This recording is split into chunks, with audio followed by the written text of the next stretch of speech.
আসসালামু আলাইকুম প্রিয় দর্শকবিন্দু। আজকের ভিডিওতে আমরা জানব কাদেরকে আল্লাহ তাআলা বিশেষভাবে জান্নাতে প্রবেশ করাবেন, যারা হিসাব নিকাশ ছাড়াই জান্নাতে যাবেন। এরা কারা এবং কেন তাদের এই সৌভাগ্য হবে? আসুন বিস্তারিত জানি। ভিডিওটি শুরু করার আগে একটি অনুরোধ, ইসলাম প্রচারের স্বার্থে চ্যানেলটি সাবস্ক্রাইব করে আমাদের সাথে থাকুন।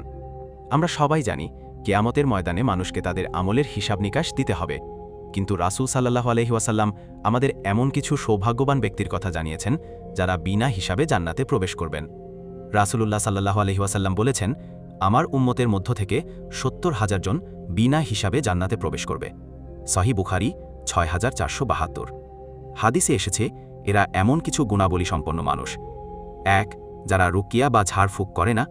২. যারা কুসংস্কারে বিশ্বাস করে না। ৩. যারা শরীরে দাগ লাগিয়ে চিকিৎসা বা কাই নেয় না। ৪. যারা সবসময় আল্লাহর উপর পূর্ণ ভরসা করে। এরা তাওহীদের সঠিক আকীদা ও দৃঢ় ঈমানের অধিকারী, যারা কেবল আল্লাহর সাহায্যই চায় এবং শিরকমুক্ত থাকে।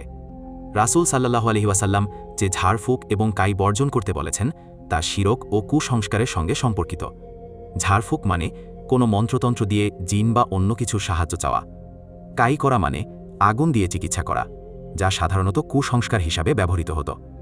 সুতরাং যারা এগুলো থেকে নিজেদের দূরে রাখে এবং একমাত্র আল্লাহর উপর ভরসা রাখে, তারাই সেই সৌভাগ্যবান মানুষ। প্রিয় ভাই ও বোনেরা, বিনা হিসাবে জান্নাতে যেতে চাইলে আমাদেরকে ১. আল্লাহর উপর পূর্ণ ভরসা রাখতে হবে। ২.